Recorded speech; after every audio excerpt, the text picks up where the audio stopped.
पिछले एपिसोड में हमने देखा था कि सेंट ने पिंगान को ऑफर दिया था कि वो उसको अपना डिसाइपल बना ले। अगर ये कर लेता है पिंगान तो वो उसको बहुत सारी चीजें सिखाएगा, लेकिन पिंगान इसके लिए मना कर देता है कि नहीं, उसको अपने हिसाब से आगे बढ़ना है। इस वजह से उसने सेंट का ऑफर ठुकरा दिया था। इसके बाद वो अपने जितने भी दोस्त वगैरह थे उन सभी को काई एकेडमी ले जाता है, जहाँ पर ले जाने का उसका मकसद था। और सभी को वहाँ छोड़ने के बाद वो वहाँ से चला जाता है। उसके दोस्त लोग तो बहुत ज्यादा इमोशनल हो चुके थे क्योंकि वो पिंगान को छोड़ना नहीं चाह रहे थे, लेकिन पिंगान को पता था कि उसके दोस्त उसके साथ रहेंगे तो उनके ऊपर खतरा मंडलाता रहेगा। तो वो उस यंग मास्टर के साथ अपने दोस्तों को वहां छोड़कर जा चुका था, जिसके बाद यहाँ से ये एपिसोड शुरू होता है। तो इस एपिसोड की शुरुआत में पिंगान जब उस यंग मास्टर के साथ आगे बढ़ा था ना, तो उनकी मुलाकात एक छोटे लड़के से होती है। ये लड़का यहीं पास में ही रहता था और इससे यहाँ पर उस यंग मास्टर की दोस्ती हो जाती है। थोड़ी देर बाद ही यहाँ पर यंग मास्टर को पता चलता है कि ये जो लड़का है ना, ये कोई नॉर्मल नहीं है, बल्कि एक ये वाटर पाइथन है। मतलब ये वाटर पाइथन है और अपने आप को बच्चे के अंदर ना कन्वर्ट कर सकता है ताकि दुनिया से अपनी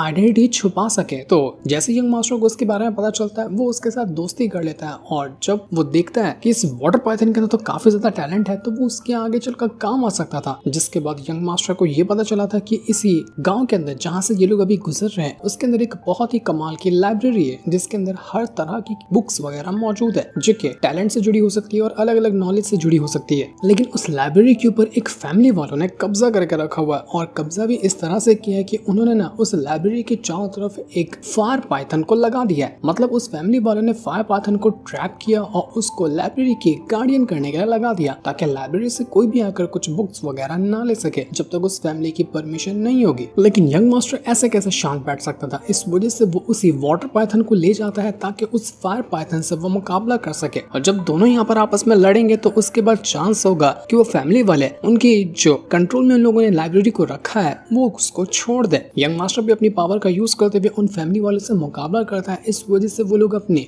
लाइब्रेरी को प्रोटेक्ट नहीं कर पाए थे और पूरी फैमिली की उस यंग मास्टर ने वाट लगा कर रख दी थी। जैसे ये होता है ना, इस वजह से वो जो फायर पाइथन था वो भी यहाँ पर उस फैमिली वालों के कंट्रोल से आजाद हो चुका था। फैमिली वालों ने फायर पाइथन को ट्रैप करके रखा था, लेकिन अब उसको आजादी मिल चुकी थी। तो वो जो फायर पाइथन होता है ना, वो भी अपने आप को ह्यूमन में कन्वर्ट कर सकता था। जैसे कि वो छोटा वाला पाइथन वाटर वाला जो अपने आप को एक बच्चे में कन्वर्ट कर सकता है ना, तो वैसे ही फायर वाला एक छोटी बच्ची में अपने आप को कन्वर्ट कर सकता था। तो इस वजह से यहाँ पर फायर पाइथन और वाटर पाइथन दोनों जब बच्चे हो जाते हैं ना, तो इन दोनों की दोस्ती हो जाती है और वो दोनों एक साथ रहने लग गए थे। दोनों का कंट्रोल यहाँ पर वो यंग मास्टर अपने मुट्ठी में ले लेता है। मतलब कि ओरिजिनल जो उनका फॉर्म है ना पाइथन बनने वाला, उसकी पावर को उसने अपने पास रखा था ताकि ये दोनों पाइथन उसके कंट्रोल से ना जा सके। तो इस वजह से वो दोनों पाइथन अब यहाँ पर यंग मास्टर की बात मानने लग गए थे। जब ये चीज यहाँ पर देखता है पिंगान, तो उसको समझ आता है कि अगर उसको अपने दोस्तों की ज्यादा फिक्र है ना, तो उसको यंग मास्टर को भेज देना चाहिए ताकि वो उसके दोस्तों को उस काई एकेडमी के अंदर देखभाल उनकी कर सके। काई एकेडमी के अंदर यंग मास्टर जाएगा ना, तो बाओ पिंग और जितनी भी उसके दोस्त वगैरह ना, उनको किसी चीज की टेंशन लेने की जरूरत नहीं पड़ेगी। उनको लगेगा कि कोई तो अपना है जो उनको प्रोटेक्ट करने के लिए वहाँ मौजूद है। तो पिंगान कहता है कि यंग मास्टर से कि तुम मेरा डिसाइपल बनना चाहते थे ना, ठीक है, मैं तुम्हें अपना डिसाइपल बनाऊंगा, लेकिन शर्त यही होगी कि तुम्हें ना मेरे दोस्तों को प्रोटेक्ट करना है काई एकेडमी जाकर। तो ये सुनकर वो यंग मास्टर तो काफी ज्यादा खुश हो गया था और वो कहता है कि ठीक है, मैं तुम्हारी शर्त मानने के लिए तैयार हूँ, लेकिन तुम मेरे मास्टर हो ना, तो मुझे तुम्हारी भी फिक्र है। इसलिए ये जो दोनों के दोनों पाइथन को मैंने लिया है ना, इनका कंट्रोल मैं तुम्हें देता हूँ। ये दोनों पाइथन को अपने पास रखो और जिस तरह से चाहो तुम उस तरह से इनका यूज करो। ये तुम्हारे आगे के सफर को आसान बनाने में हेल्प करेंगे। तो पिंगान ने उन दोनों के दोनों पाइथन को ना अपने पास रख लिया था। दोनों छोटे बच्चे थे जो अपने आप को पाइथन में भी बदल सकते हैं। तो वो दोनों बच्चे अब पिंगान के साथ हो चुके थे और उनको लेकर पिंगान अपने अलग सफर पे निकल जाता है और यंग मास्टर बॉपिंग वगैरह को प्रोटेक्ट करने के लिए वो वहां जा चुका था। तो अब काई एकेडमी के अंदर जब ये बॉपिंग वगैरह आए हुए थे ना, वहाँ के डिसाइपल वगैरह उन सभी को थोड़ा बुली करना शुरू कर देते, वो उनको परेशान कर रहे थे। तो इस वजह से यहाँ मास्टर की मीटिंग चल रही थी। जितने भी मास्टर थे वो सभी काफी ज्यादा भड़के हुए थे और वो लोग ये शिकायत कर रहे थे कि बाहर से भी जितने भी डिसाइपल वगैरह आए ना, जिनको मिस्टर किन ने कहा था कि उनको काई एकेडमी के अंदर एडमिशन करवाना है, वो लोग तो बहुत ही ज्यादा बदमाश है। उनमें से एक लड़की है बॉपिंग, पता भी है कि कल रात को उसने ना कई सारे डिसाइपल को इंजर्ड कर दिया। वो बिल्कुल भी सुनने वाली लड़की नहीं है, उसने कई सारे डिसाइपल को बड़ी बेरहमी से मारा है। इसलिए हमें जवाब चाहिए। वहाँ पर जितने भी मास्टर थे ना उन सभी के डिसाइपल को मारा गया था। इस वजह से ये लोग मीटिंग कर रहे थे कि अब इसका नतीजा क्या निकलेगा। हम तो यहाँ पर बॉपिंग और उसके दोस्तों को एक्सेप्ट करने के लिए तैयार नहीं है, क्योंकि वो लोग ठीक नहीं है, वो लोग बहुत ज्यादा बदमाश हैं। जबकि उन लोगों को नहीं पता था कि उनके ही जो डिसाइपल वगैरह थे ना, उन्होंने पहले यहाँ पर बॉपिंग और उसके दोस्तों को परेशान किया था और उनको बहुत ज्यादा बुली की थी। यहाँ तक कि वो जो यंग मास्टर लिन होता है उसको तो मार मार कर अधमरा कर दिया गया था, छोटू को भी मारा गया था, उसके सारे खिलौने ले लिए गए थे। यहाँ तक कि बॉपिंग के ऊपर भी हाथ उठाया गया था, जो पहले के यहाँ ऑलरेडी काई एकेडमी के डिसाइपल थे उनके द्वारा। तो ये चीज उस बॉपिंग को कैसे पसंद आएगी? वो देखती है कि जब उसके दोस्तों के ऊपर हमला हुआ है ना, इसी वजह से पहले उसने जाकर उन सभी की धुलाई कर दी। और जब उसने यहाँ पर मारा यहाँ काई एकेडमी के डिसाइपल को, तो उनके मास्टर गुस्सा हो गए और अब यहाँ पर उनको जवाब चाहिए था कि वो बॉपिंग हमारे डिसाइपल को कैसे मार सकती है, जबकि उनको नहीं पता कि गलती तो उनके ही डिसाइपल की थी। लेकिन दूसरा एक समझदार मास्टर होता है जिसके जिम्मे ही बॉपिंग वगैरह थे, तो वो कहते हैं कि बच्चे ही हैं, आपस में थोड़ा बहुत झगड़ा कर ही लिए तो हम इस बात को उतना ज्यादा घसीट नहीं सकते। वैसे भी वो सभी नए आए हुए, थोड़ी सी हम ट्रेनिंग देंगे तो वो लोग हमारे माहौल के अंदर घुलने मिलने लग जाएंगे, इसलिए मुझे नहीं लगता कि कोई बड़ा फैसला लेना अभी यहाँ पर बेहतर होगा। तो मास्टर तो जैसे तैसे मामले को सुलझा चुका था। वही बॉपिंग और बाकी लोग काफी ज्यादा टेंशन में थे कि अब हम यहाँ पर क्या करेंगे, क्योंकि यहाँ के सारे डिसाइपल तो हमारे दुश्मन बन चुके हैं। उनको याद आ रही थी कि अगर पिंगान यहाँ पर होता ना तो ऐसा कुछ नहीं होता, हम लोग बिल्कुल अकेले हैं और अकेला देख कर ही ना वो लोग हमारे पर अटैक करने की कोशिश करते हैं, हमें परेशान करते हैं। तो बेहतर होगा कि हम यहाँ पर डर डर कर रहे हैं और जो लोग जैसा कहते हैं ना हमें उनकी बात माननी चाहिए। लेकिन बॉपिंग तो उसके लिए तैयार नहीं थी कि हम यहाँ पर झुक कर क्यों रहेंगे, जिनकी गलती है झुक कर उनको रहना पड़ेगा। और पिंगान ने भी हमें यही सिखाया है कि गलती ना हो तो हमें डट कर मुकाबला करना चाहिए, चाहे सिचुएशन कैसे भी क्यों ना हो। तो इसलिए हम यही करने वाले हैं। दूसरी तरफ हम पिंगान को देख पाते हैं जो कि अपना उन्हीं दोनों वो जो पाइथन मिले थे ना, जो बच्चे हैं उनके साथ वो आगे बढ़ रहा था। यहाँ पर वो उस वाटर पाइथन के साथ थोड़ा सा फाइट की प्रैक्टिस कर रहा था, क्योंकि वो जो वाटर पाइथन है वो काफी स्ट्रॉन्ग है। तो वो अपने पंच को और पिंगान अपने पंच को टेस्ट कर रहा था कि चलो देखते हैं कि किसके पंच के अंदर ज्यादा ताकत है। शुरुआत में तो यहाँ पर वो जो वाटर पाइथन था उसका पंच ज्यादा स्ट्रॉन्ग लग रहा था, लेकिन यहाँ पर वो जो वाटर पाइथन होता है बाद में अपने आप को हरवाने लग जाता है और हरवाते हुए ये कह रहा था कि मास्टर पिंगान, आपने तो मुझे कई बार हरा दिया ना, अब तो मुझे इतनी बार हारने के बाद भूख लग गई है, तो आप मुझे क्या खाने को देने वाले हैं? आप मुझे खाने को दीजिए ना, मुझे तो काफी ज्यादा भूख लगी। तब पिंगान कहता है कि ठीक है मैं तुम्हें थोड़ा बहुत खाना दे दूंगा। तो ये सुनकर तो वो वाटर पाइथन काफी ज्यादा खुश हो जाता है कि चलो मास्टर ने मुझे कुछ तो खाने के लिए दिया, अब तो मेरी पेट आराम से भर जाएगा। ये जो वाटर पाइथन है ना बहुत ही बड़ा ठरकी बच्चा है। ये हर बार ना पिंगान को उंगली करता रहता है कि पिंगान मास्टर आप अकेले क्यों रहते, कोई लड़की क्यों नहीं पटाते, अगर चाहिए तो मैं ला कर देता हूँ ना आपको कोई लड़की। बोले तो रात का भी बंदोबस्त करवा दूंगा मैं। था तो बचकाना लेकिन बातें बहुत बड़ी बड़ी करता था। वो कहता है पिंगान से कि आप तो इतने ज्यादा बोरिंग है कि कोई लड़की आपको कैसे पसंद कर सकती है, मुझे नहीं लगता कि आपकी जिंदगी में कभी भी कोई लड़की आई होगी। तो पिंगान कहता है कि क्या बताऊं तुम्हें, हाँ आई थी एक लड़की जो कि बहुत ज्यादा सुंदर थी और आज भी मैं उसको हमेशा याद करता हूँ। वो निंगियाओं की बात कर रहा था। तो वो वाटर पाइथन कहता है कि अब वो लड़की कहाँ चली गई, अब वो नहीं है क्या आपके पास? तो पिंगान कहता है कि हाँ हम दोनों अलग हो गए, वो अपना कल्टीवेशन करने के लिए चली गई है और मैं यहाँ पर भटक रहा हूँ। तो वाटर पाइथन कहता है कि कुछ नहीं हो सकता मास्टर आपका, आप हमेशा ऐसे सिंगल ही मरोगे लगता है, आप इतने बोरिंग इंसान हो, आपको कोई मजा ही नहीं करना है जिंदगी में, तो ऐसा कैसे लड़की आपको पसंद करेगी? इसलिए लगता है कि वो छोड़कर भाग गई आपको। ये वाटर पाइथन जो था वो यहाँ पर कहने लग जाता है पिंगान से कि ये जो फायर पाइथन है ना, ये लड़की, क्या आप इससे शादी करना चाहते हैं? चाहो तो मैं इसको भी आपके लिए तैयार कर सकता हूँ। पिंगान कहता है कि बचकाने जितने जुबान है ना उतना ही बोला कर दो,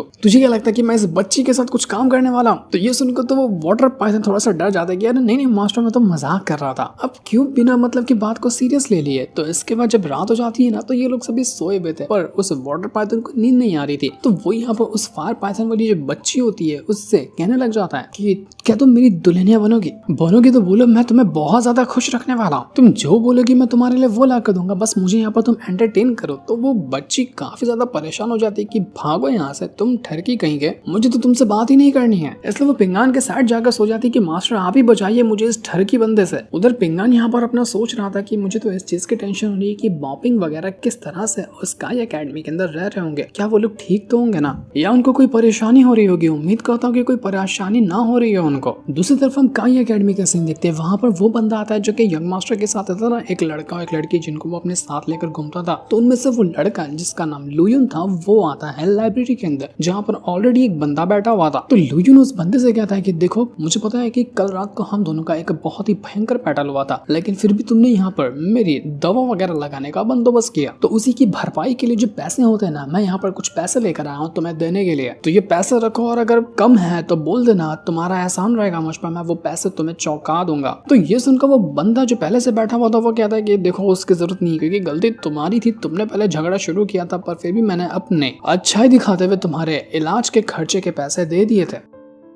इनकी फाइट तभी हुई थी जब बॉपिंग वगैरह की फाइट हो रही थी ना, जब वो बुली हो रहे थे। तो यहाँ पर ये जो लुयुन है इसको भी बुली किया गया था काई एकेडमी के द्वारा, तो इस वजह से इसका भी झगड़ा हुआ था। तो यहाँ पर आने के बाद लुयुन जो था वो काफी ज्यादा भड़क जाता है कि तुम आखिर इस तरह से मुझसे कैसे बात कर सकते हो, मुझे पता है कि तुम ना शायद दाली डायनेस्टी से ही आते हो क्योंकि तुम्हारे कपड़े उससे मैच करते हैं, और दाली डायनेस्टी वालों से तो मेरा अलग हिसाब किताब चलता है। तो ठीक है, अगर तुमने मेरा इलाज करवाने के पैसे दिए है ना तो मुझे उससे फर्क नहीं पड़ता, मैं वापस से उतना ही इंजर्ड होना चाहता हूँ ताकि तुम्हारा एहसान उतार सकूं। तो अब यहाँ पर ये कहते साथ ही वो दोनों एक बार फिर से आपस में लड़ना शुरू कर देते हैं। लुयुन यहाँ पर उस बंदे को खूब मारता है और वो बंदा भी उसके ऊपर अच्छे खासे अटैक कर रहा था। दोनों का बैटल काफी कमाल का होता है। वो जो सामने वाला बंदा था ना वो एक स्कॉलर था, मतलब कि वो नॉलेज से रिलेटेड अटैक वगैरह कर रहा था और हर बार अपनी जो अटैक को यूज करता ना उसके अटैक जो थे वो किताबों वाले होते हैं और अलग अलग स्पेल्स कास्ट करके फिर वो अटैक करता। लेकिन लुयुन वो ज्यादातर कॉम्बैट स्किल को फोकस कर रहा था, उसके अटैक कॉम्बैट वाले थे तो वो उसके जरिए वो यहाँ पर उस बंदे के ऊपर अटैक कर रहा होता है। दोनों का बैटल बहुत ज्यादा डेंजरस था, जहां पर लुयुन तो काफी गुस्से में था, तो इस वजह से वो उस बंदे को खूब मारता है, मार मार कर वो उसकी हालत खराब कर चुका था। लेकिन वो उस बंदे को ज्यादा इंजर्ड कर देता कि इससे पहले ही वहां पर लाइब्रेरी के जो मास्टर होते हैं ना वो आकर पहुंच जाते हैं। वो काफी ज्यादा गुस्से में थे और वो कहते हैं कि बंद करो अपना ये बेमतलब का झगड़ा। तो लुयुन कहता है कि मैं यहाँ पर नहीं रुकने वाला, क्योंकि ये जो बंदा है ना इसने वैसे भी मुझे और मेरे बाकी के जो दोस्त वगैरह है बॉपिंग वगैरह इनको बहुत परेशान किया। उनका जो मेथड था वो उसको चुराने की कोशिश कर रहा था, इसलिए मैं यहाँ पर इसको नहीं छोड़ूंगा, चाहे मुझे कोई भी क्यों ना रोके, मैं इसकी जान लेने वाला हूँ। तो ये देखकर मास्टर कहते कि अच्छा तुम मेरे सामने कह रहे हो कि इसकी जान लोगे, तो ठीक है मैं भी देखता हूँ कि तुम यहाँ पर क्या कर सकते हो। मेरे ऊपर एकेडमी के रूल लागू होते हैं इसलिए मैं तुम्हारी जान नहीं ले सकता, वरना सच बता रहा हूँ तुम्हारे इस एटीट्यूड भरी बात की वजह से ना मैं सच में तुम्हारी जान ले लिया होता। तो लुयुन कहने लग जाता है मास्टर से कि तो बड़े अफसोस की बात है कि आपके पास तो कुछ भी करने की ताकत नहीं है, किस हिसाब से आप मास्टर हुए जब आपके हाथों में किसी चीज का कंट्रोल ही नहीं है। तो यह सुनकर यहाँ पर वो मास्टर काफी ज्यादा गुस्सा हो जाता है और वो एक बहुत ही ब्रूटल अटैक देकर मार देता है उसे लुयुन के ऊपर। लुयुन यहाँ पर अपने पावर का यूज करते हुए उस अटैक को रोकने की कोशिश तो कर रहा था, लेकिन एक ही अटैक लगने की वजह से उसकी हालत खराब हो जाती है। पर वो हार मानने वाला नहीं था, वो वापस से मास्टर के ऊपर ही अटैक करने को तैयार होता है। वो तो बिल्कुल बौखला चुका था कि उसको किसी भी तरह से बस फाइट करनी है, वो भी मास्टर से। तो मास्टर ये देखकर गुस्सा हो जाता है, वो बहुत भयंकर अटैक देकर मार देता है लुयुन पर, जिस वजह से लुयुन दूर जाकर फेंका चुका था और अब शायद उसके होश ठिकाने आ गए होंगे कि वो किससे फाइट कर रहा था। दूसरी तरफ हम उसी यंग मास्टर को देखते हैं जो कि अपना उसी काई एकेडमी की तरफ बढ़ रहा था। यहाँ पर जब वो आ रहा होता है तो उसकी मुलाकात लियर नाम के एक बंदे से हो जाती है, जो यंग मास्टर को देखकर काफी ज्यादा गुस्सा हो चुका था कि तुम यहाँ पर क्या कर रहे हो, क्योंकि वो यंग मास्टर को बहुत अच्छे से जानता है। तो यंग मास्टर उससे कहता है कि देखो मैं भी तुम्हें जानता हूँ, लेकिन अब मैं पहले वाला वो यंग मास्टर नहीं रहा जो कि बहुत ज्यादा गुस्से में रहता था। अब मैं बदल चुका हूँ और काफी शांत मिजाज का बंदा बन चुका हूँ, तो बेहतर होगा कि अपनी पुरानी दुश्मनी खत्म करो। लेकिन लियर कहता है कि नहीं, मैं तो तुम्हें नहीं छोड़ने वाला, मैं तो तुम्हारी जान लेकर ही रहूंगा, क्योंकि तुमसे मेरी बहुत बड़ी दुश्मनी है और मैं आज तुम्हें नहीं छोड़ने वाला। लेकिन वो यंग मास्टर कहता है कि तुम मुझे नहीं मार सकते क्योंकि तुमने कुछ किया, तो वैसे भी यहाँ पर ये काई एकेडमी वाले तुम्हें नहीं छोड़ेंगे क्योंकि तुम उन्हीं के इलाके में मौजूद हो। वैसे भी पुरानी दुश्मनी खत्म करो और आगे का रास्ता ढूंढ लो। तो इसके बाद जैसे ही यहाँ पर वो जो यंग मास्टर था अकेडमी के अंदर आता है, वहां पर उसकी मुलाकात एक मास्टर से होती है जिसका नाम माओ था। तो मास्टर जैसे ही यंग मास्टर को देखता है वो कहने लग जाता है कि तुम आकर यहाँ पर क्या करो, तुम्हें किसने बुलाया यहाँ पर। तो यंग मास्टर कहता है कि अरे मास्टर माओ, मैं तो यहाँ पर एकेडमी को ज्वाइन करने के लिए आया, मैं यहाँ पर आकर आपके साथ चेस खेल लूंगा, बच्चों को थोड़ा गाइड कर दूंगा और उनको प्रोटेक्ट कर लूंगा ताकि उनके ऊपर कोई खतरा ना हो। वो क्या ना, मेरे मास्टर ने मुझे यही काम दिया कि मैं यहाँ पर आकर डिसाइपल को थोड़ा सा प्रोटेक्ट करूँ, और वैसे भी मैं पहले वाला नहीं रहा, मैं काफी हद तक बदल चुका हूँ और शरीफ हो चुका हूँ। तो मास्टर माओ कहता है कि देखो मुझे तुम्हारे पर भरोसा तो बिल्कुल भी नहीं है, क्योंकि तुम जैसा इंसान कभी घटिया जो था वो बदल नहीं सकता, लेकिन फिर भी अगर तुम कह रहे हो तो इस बार मैं तुम्हारी बात पे भरोसा कर लेता हूँ। पर याद रखना, अगर गलती से भी तुमने इस एकेडमी के खिलाफ कुछ भी करने की कोशिश की, अपने हाथों से मैं तुम्हारी जान लूंगा, समझ गए क्या तुम। तो ये सुनकर वो जो यंग मास्टर था वो कहने लग जाता है कि ठीक है, मुझे तुम्हारी बात मंजूर है। इसके बाद वो यहाँ पर जितने भी पुराने मास्टर थे ना इस एकेडमी के, उनको रिस्पेक्ट पेश करने के लिए अगरबत्ती वगैरह जलाने लग जाता है। अगरबत्ती जलाते हुए वो यहाँ पर ये कह रहा था कि देखो मैं यहाँ पर इस स्काई एकेडमी के अंदर एक खास काम से आया, जो काम मेरे मास्टर ने मुझे करने के लिए कहा, और मैं उम्मीद करता हूँ कि यहाँ पर आने के बाद कुछ भी गड़बड़ नहीं होगी, इसलिए मैं अपना काम शांति से करना चाहता हूँ, लेकिन अगर कुछ भी गड़बड़ हुई तो माफ करना, मैं तुम्हारी एकेडमी की वाट लगा दूंगा, क्योंकि शायद तुम जानते नहीं कि मैं कितना डेंजर आदमी हूँ। इसके बाद जैसे वो कमरे के बाहर निकल कर आता है ना, उसके ऊपर जो लगा हुआ कर्ज था वो उसके ऊपर एक्टिवेट होने लग जाता है, जिस वजह से उसको काफी ज्यादा तकलीफ हो रही थी। पर वो अपने कर्ज से कहने लग जाता है कि यार अब तो मैं अच्छा इंसान बन गया ना, अब तो मेरे पिंगान के खिलाफ कोई भी गलत इंटेंशन नहीं है, तो अभी तक ये मेरा कर्ज खत्म क्यों नहीं हो रहा, अब तो ये कर्ज मुझे माफ कर दे। इसके बाद हम यहाँ पर पिंगान के जितने भी दोस्त वगैरह थे ना, उन सभी को देख पाते हैं। तो उनके पास जैसे ही यंग मास्टर आता है, वो लोग यहाँ पर उसको देखकर बिल्कुल हैरान रह चुके थे। वो छोटू तो सबसे पहले हैरान हो जाता है कि अरे यार तुम यहाँ पर कैसे आ गए। वो जल्दी से यंग मास्टर को अपने बाकी दोस्तों के पास लेकर आता है। तो बॉपिंग सबसे पहले पिंगान को ही ढूंढने लग गई थी, क्योंकि यंग मास्टर और पिंगान दोनों एक साथ निकले थे ना इनको छोड़कर यहाँ से। तो उसको लग रहा था कि पिंगान भी यहाँ पर आकर पहुंच चुका है, पर जब उसको पिंगान नजर नहीं आता तो वो काफी ज्यादा इमोशनल हो जाती है। तो ये देखकर वो जो यंग मास्टर था सभी से कहने लग जाते हैं कि देखो पिंगान तो यहाँ पर नहीं आया, उसके लिए अफसोस है, लेकिन उसने मुझे यहाँ पर भेजा है, क्योंकि तुम लोगों को पता है तुम्हारी कितनी ज्यादा टेंशन हो रही थी पिंगान को। सारा टाइम वो बॉपिंग तुम्हारे बारे में और बाकियों के बारे में सोचता रहता है कि कब मैं यहाँ पर तुमसे मिल पाऊंगा और तुम लोग किस तरह से होगे। इस टेंशन की वजह से तो उसने अपना आगे का सफर अकेले तय करने का डिसाइड किया और उसने मुझे यहाँ पर भेज दिया ताकि मैं यहाँ पर तुम लोगों का ख्याल रख सकूं। तो अब आगे से तुम लोगों को कोई भी मुसीबत आती है, कुछ भी गड़बड़ लगती है ना, तो तुम लोग बिंदास मुझे बताना, मैं तुम्हारी सारी प्रॉब्लम को सॉल्व कर दूंगा। तुम्हें किसी भी चीज की टेंशन लेने की कोई जरूरत नहीं है। और हाँ, वैसे भी पिंगान ने तुम्हारे लिए बहुत अच्छे अच्छे गिफ्ट तैयार करके रखे। उसने कहा है कि एक बार तुम यहाँ पर थोड़ा अच्छे से काम कर लोगे और अपने आप को स्ट्रॉन्ग बना लोगे ना, तो वो जरूर तुम लोगों से मिलने के लिए आएगा और तुम्हारे लिए अच्छे अच्छे गिफ्ट भी लाएगा। तो इसलिए तुम लोगों को यहाँ पर अच्छे से रहना चाहिए। तो बताओ, यहाँ पर परेशान नहीं करोगे ना किसी को और अच्छे से यहाँ पर रहोगे। तो ये सुनकर जितने भी बच्चे थे ना, वो सभी यहाँ पर काफी ज्यादा खुश हो जाते हैं। पिंगान से कहने लग जाते हैं कि यंग मास्टर तुम पिंगान को जाकर बता देना कि हम लोग यहाँ पर बहुत अच्छे से रहेंगे, हमारी टेंशन लेने की जरूरत नहीं है। जैसा उसने सोचा है ना, हम वैसे ही करने वाले हैं। हम किसी को परेशान नहीं करेंगे और अच्छे से यहाँ पर रहने की कोशिश करेंगे। उन सभी को तो बहुत ज्यादा अच्छा लगने लग गया था कि पिंगान कम से कम उनके बारे में सोचता था। तो अब उनको यहाँ पर किसी चीज की टेंशन लेने की जरूरत नहीं है और यंग मास्टर भी उनके पास आ चुका है, तो अब उनको परेशान कोई भी नहीं कर पाएगा। इसके बाद वो जो यंग मास्टर था वो अपने दोनों बंदों से आकर मिलता है, क्योंकि उसके दोनों बंदे भी इसी काई एकेडमी में रहते हैं ना, तो वो उनसे मिलने के लिए आया हुआ था। लुयुन को तो बहुत भयंकर वाली चोट लगी थी, क्योंकि उस लाइब्रेरियन के मास्टर ने उसको बहुत मारा था, तो इस वजह से वो काफी ज्यादा इंजर्ड होता है। ये देखकर यहाँ पर वो यंग मास्टर थोड़ा हैरान तो रह गया था, लेकिन वो जो लुयुन होता है वो यंग मास्टर से माफी मांगने लगता है। उससे कहता है कि देखो मास्टर, आप मेरे पहले मास्टर हैं और मैं जानता हूँ कि मैंने आपके खिलाफ गलत इंटेंशन रखा था और पिछली बार मैंने आपको मारने की भी कोशिश की थी, तो उसके लिए मैं आपसे माफी मांगना चाहता हूँ, क्योंकि उस टाइम आप उतने अच्छे नहीं थे जितने के अच्छे आप अब हो चुके हो। तो यंग मास्टर कहता है कि ये सब कुछ ना पिंगान की वजह से हो पाया, उसने मुझे अच्छा इंसान बनाकर रख दिया, तो तुम्हें भी अब वैसा ही बन जाना चाहिए। देखो, गड़बड़ करने में या बुराई करने में अब कोई फायदा नहीं रखा, तो जितना तुम अच्छे से काम करोगे उतना ही तुम्हारा आगे का सफर अच्छा होगा। मैं यहाँ पर तुम लोगों को अपने बातों को मनवाने के लिए नहीं आया हूँ। अब हम यहाँ पर बिल्कुल एक दोस्त की तरह रह सकते हैं। तुम मुझे रिस्पेक्ट देना, लेकिन मेरी हर बात तुम्हें मानने की जरूरत नहीं। तुम भी अपने हिसाब से अपनी लाइफ जी सकते हो। वैसे हाँ, तुम्हें ये चोट कैसे लगे, तुम्हें इतना भयंकर नुकसान किसने पहुंचाया? तो वो जो लुयुन था वो सारी की सारी बात बता देता है कि लाइब्रेरी का जो मास्टर है ना, उससे मेरा कल पंगा हो गया था, उसने बहुत बुरी तरीके से मुझे मारा है। तो ये सुनने के बाद वो जो यंग मास्टर था काफी ज्यादा गुस्सा हो चुका था। वो कहता है कि अच्छा ऐसी बात है, ठीक है, फिर तुम आराम करो, मैं छोटा सा काम करके आता हूँ। इसके बाद वो जो यंग मास्टर था वो तुरंत ही कमरे के बाहर आ जाता है। किसी को समझ तो नहीं आ रहा था कि असल में यहाँ पर ये करने क्या गया, लेकिन वो यंग मास्टर जानता था कि अब उसको क्या करना है। वो सबसे पहले पहुंच जाता है उसी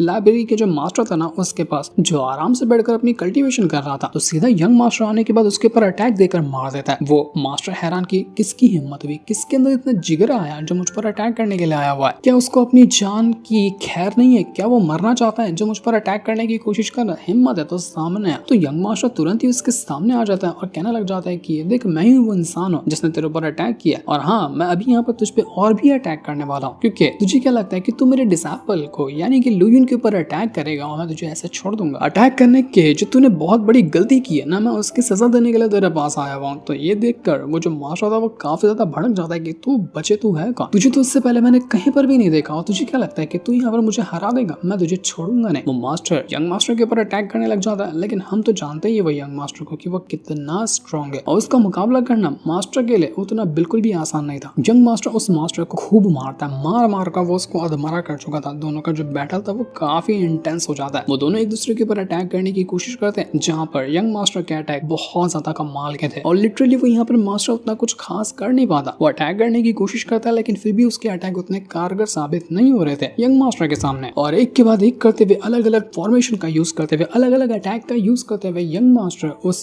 लाइब्रेरी के मास्टर की हालत खराब कर देता है। लाइब्रेरी का मास्टर बिल्कुल अधमरा हो चुका था। जिस तरह से उसने लुयन को मारा था उससे भी बुरी तरीके से यंग मास्टर उसकी हालत खराब कर देता है। पर वो भी एक मास्टर था तो वो ऐसे कैसे शांत बैठेगा। वो कहता है कि नहीं, मैं यहाँ पर तुझसे लड़ कर ही जाऊंगा, आखिर मैं कैसे हार सकता हूँ, मैं तो एक मास्टर हूँ और बच्चे से हार जाऊंगा तो मेरी तो इज्जत का कबाड़ा हो जाएगा। बाकी के जो मास्टर थे ना वो भी ये नजारा देखने के लिए पहुंच जाते हैं कि असल में यहाँ पर फाइट किसकी हो रही है। जिसके बाद हम उसी लियर को भी देख पाते हैं, उसने अपनी पूरी एक आर्मी को खड़ी कर लिया था। अभी अपनी आर्मी को क्यों खड़ा किया है, इसका पीछे इसका क्या मकसद है, वो तो हमें नेक्स्ट एपिसोड में ही पता चलेगा, क्योंकि इसी सीन के साथ ये वाला एपिसोड यहीं पर एंड हो जाता है। Thanks for watching.